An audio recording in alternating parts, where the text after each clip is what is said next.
10 choses à ne pas faire qui vont nuire à ta progression dans le bodybuilding. La première des choses, c'est vouloir aller trop vite parce que c'est jamais bon. N'oubliez pas que le bodybuilding, c'est un marathon et non un sprint. Ok? Si tu veux aller trop vite, tu vas abuser des drogues, t'entraîner dur, t'entraîner trop, faire trop de cardio, vouloir trop manger. Ok? Ta shape, elle va finir de moins bonne qualité parce que tu vas avoir un look d'un gars épuisé. La deuxième des choses est la consommation excessive d'anabolisants. Ok, si tu consommes excessivement d'anabolisants, ok, ça va nuire à ta carrière à long terme parce que ça va dégrader ta santé, ce qui va faire en sorte que tu vas faire moins longtemps du bodybuilding. La troisième des choses, c'est la consommation de drogues récréatives. Comme on sait, les drogues récréatives ne sont pas bons pour la santé.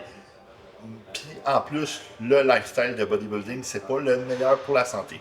Fait que les drogues récréatives, le bodybuilding, c'est pas excellent pour ta longévité dans le sport. Et en plus, les drogues, c'est vraiment nocif pour tes gains.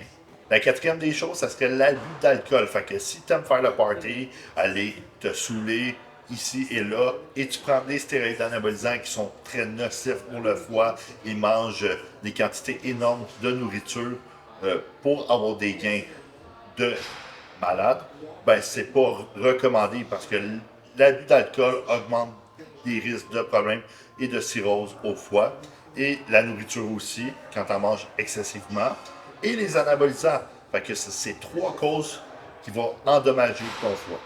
La cinquième des choses, ça serait pas prendre assez de journées de repos. Comme on sait, les muscles grossissent quand tu prends du repos. Fait que n'oublie pas que le repos est nécessaire au développement musculaire. La sixième des choses, c'est les dirty bulk, OK? On fait plus ça parce qu'on a remarqué que les dirty bulk, tu gagnes excessivement de gras pour peu de muscles et en plus, tu augmentes ta pression sanguine et tes problèmes de santé. La septième des choses est toujours se comparer aux autres. Pourquoi te comparer aux autres? OK? Tu as ta propre shape, ta propre génétique et ton propre développement musculaire. Il y en a qui sont meilleurs, il y en a qui sont moins bons. Il faut que tu fasses avec. Il faut que tu travailles avec le matériau que tu as. Fait que ça sert à rien d'aller sur Instagram, te comparer aux autres pour voir si tu es aussi bon ou tel que lui. Pourquoi toi, tu as tel point faible, tes insertions sont comme ça. Tu es né comme ça et ça va rester comme ça. Le mieux que tu peux faire, ça va être la meilleure version de toi-même.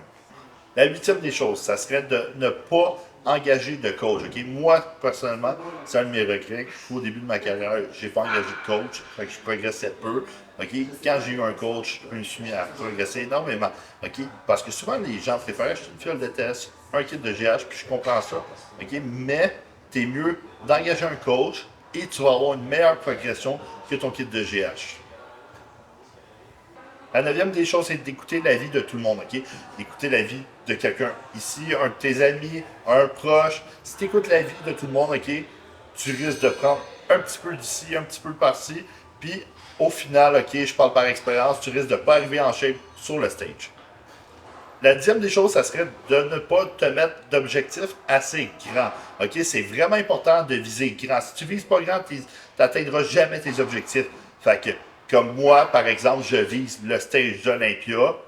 Fait que moi, je vais tout faire pour y aller. Si tu n'es pas motivé par quelque chose dans la vie, tu n'y arriveras jamais. Quelles sont les choses qui vous ont nui dans votre parcours en bodybuilding? Fait que n'hésitez pas à le mettre en commentaire.